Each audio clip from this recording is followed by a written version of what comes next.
ఇగో నిన్న నరేంద్ర మోదీ ఒక ఎన్నికల నేపథ్యంలో ఆయన మాట్లాడిన ప్రసంగానికి సంబంధించి మనం చూద్దాం ఒకసారి. ఆయన ఏమంటారంటే తెలంగాణ రాష్ట్రంలో రైతు రుణమాఫీ పేరిట కాంగ్రెస్ పార్టీ ప్రభుత్వం అధికారులకు వచ్చి రైతులను ఆగం పట్టించినట్టుగా మాట్లాడుకొచ్చిండు. हर चुनाव से पहले कर्ज माफी का झूठा वादा कांग्रेस का पसंदीदा हथकंडा। तेलंगाना में ये लोग कर्ज माफी का वादा करके सत्ता में आए, लेकिन सरकार बनने के बाद इतना समय गुजर गया, अब किसान कुछ पूछ रहे हैं कि उनका कर्ज माफ क्यों नहीं हुआ। भाइयों बहनों, हमें भूलना नहीं है, महाराष्ट्र में भी कांग्रेस और महाअघाड़ी सरकार ने सिंचाई से जुड़े कितने कामों को रोक कर रखा। సో అక్కడ రుణమాఫీ చేస్తామని చెప్పి కాంగ్రెస్ పార్టీ ప్రభుత్వము మొత్తం నీరుగార్చేసింది, అబద్ధాలు మాట్లాడేసింది, జూఠా మాటలు మాట్లాడేసింది. కనీసం పట్టించుకుంటే ఇప్పుడు రైతులు అడుగుతున్నారు, మరి రుణమాఫీ ఏమైనా అడుగుతున్నారు. అట్లే మహారాష్ట్రలో కాంగ్రెస్ పార్టీ మహాసంఘట్ ప్రభుత్వం ఏర్పాటైతే కనుక డెఫినెట్గా ఈ రకమైన పరిస్థితి ఉంటుంది అని చెప్పి ఒక మహారాష్ట్ర ఎన్నికలు అనుకుంటా బహుశా అక్కడ ఎన్నికల గురించి ఆయన మాట్లాడిన మాట. సో ఆ తర్వాత ముఖ్యమంత్రి రేవంత్ రెడ్డి ఈ యొక్క లేఖని తన ట్విట్టర్ ఖాతాలో పెట్టింది ఏంటంటే ఇక్కడ చూడండి, crop loan waiver implementation Telangana అని చెప్పి ఆయన ప్రధాని నరేంద్ర మోదీకి ఒక లేఖ ద్వారా అంశాన్ని పొందుపరిచిండు. ఏం చెప్పిండు ఇక్కడ, I'm pained and astonished by a such statement as it does not reflect the reality on the ground. In the text, in the context, I would like to bring to your kind notice certain facts and figures of our consideration.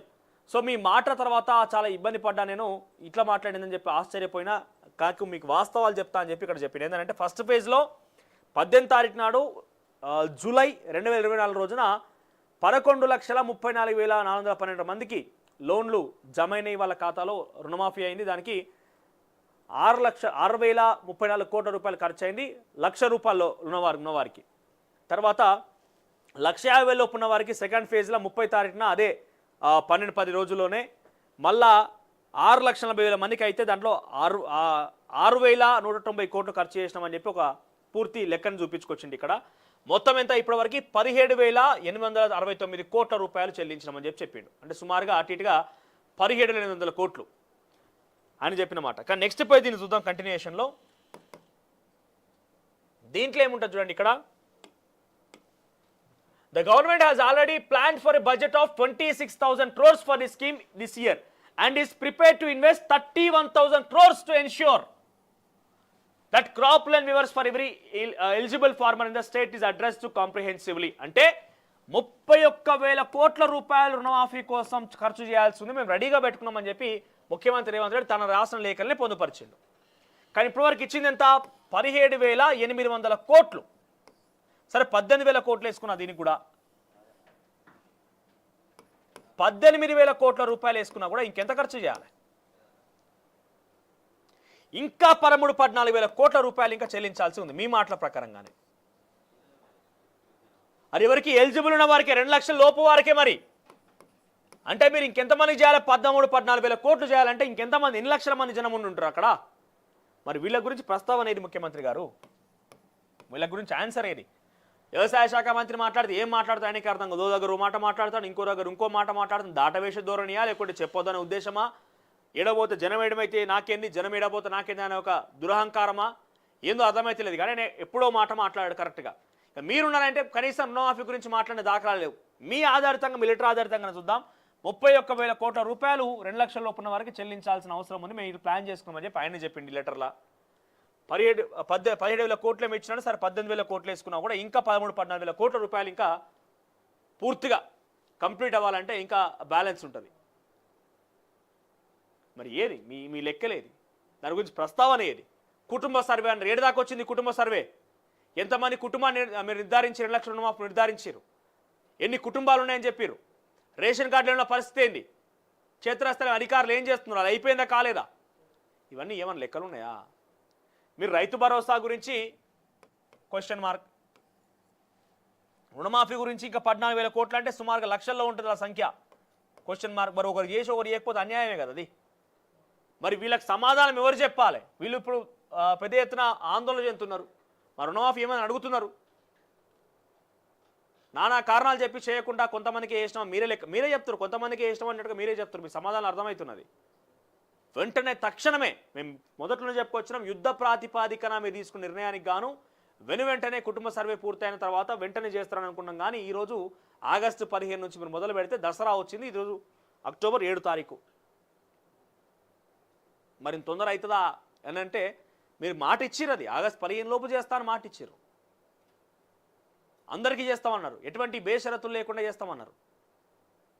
ఇప్పుడు ration card అంటారు, కుటుంబ survey అంటారు, ఇంకా దిక్కు దిశ లేకపోయి అలా మొత్తం రైతులంతా ఇప్పుడు మందులు వేద్దామన్నా ఇంకేదైనా వేద్దామన్నా రూపాయల చేతుల చిల్లి గవ్వలేక ఇబ్బంది పడుతురు.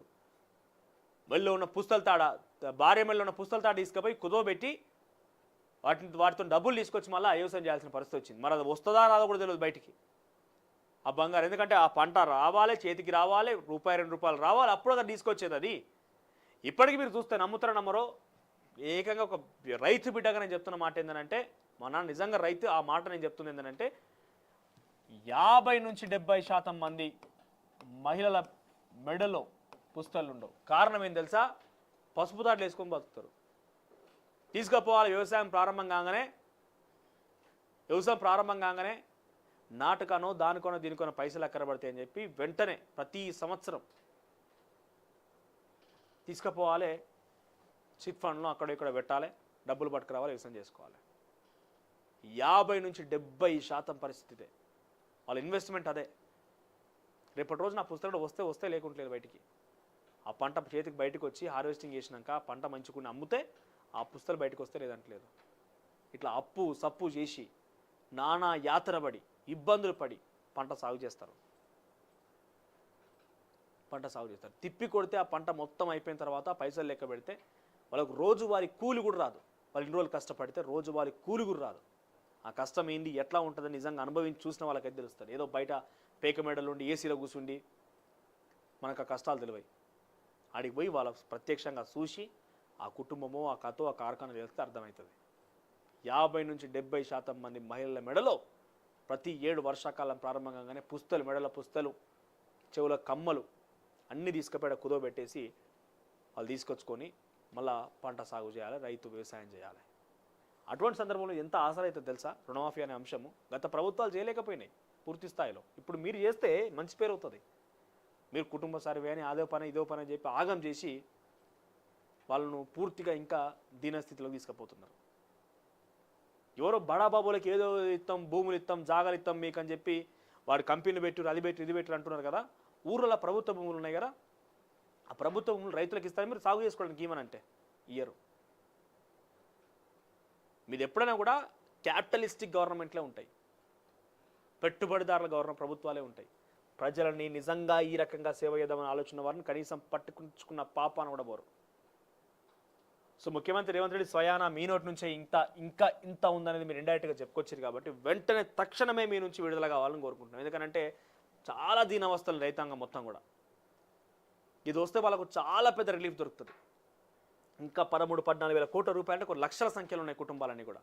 వెంటనే మీరు కనుక వాళ్ళకి చేస్తే డెఫినెట్గా వాళ్ళకి సాయం దొరుకుతుంది, కొంత ఆ పరిస్థితుల నుంచి బయటపడతారు. సో ఇక్కడ దానికి సంబంధించి వార్త. దీనికి హరీష్ రావు కూడా కౌంటర్గా ఆయన ఇంకింతమందికి ఇవ్వాలంటే సేమ్ మనం చెప్పిన లెక్కలే హరీష్ రావు ట్వీట్ ద్వారా ఒక ఉదాహరణ చెప్పిండు ఆ విషయాన్ని.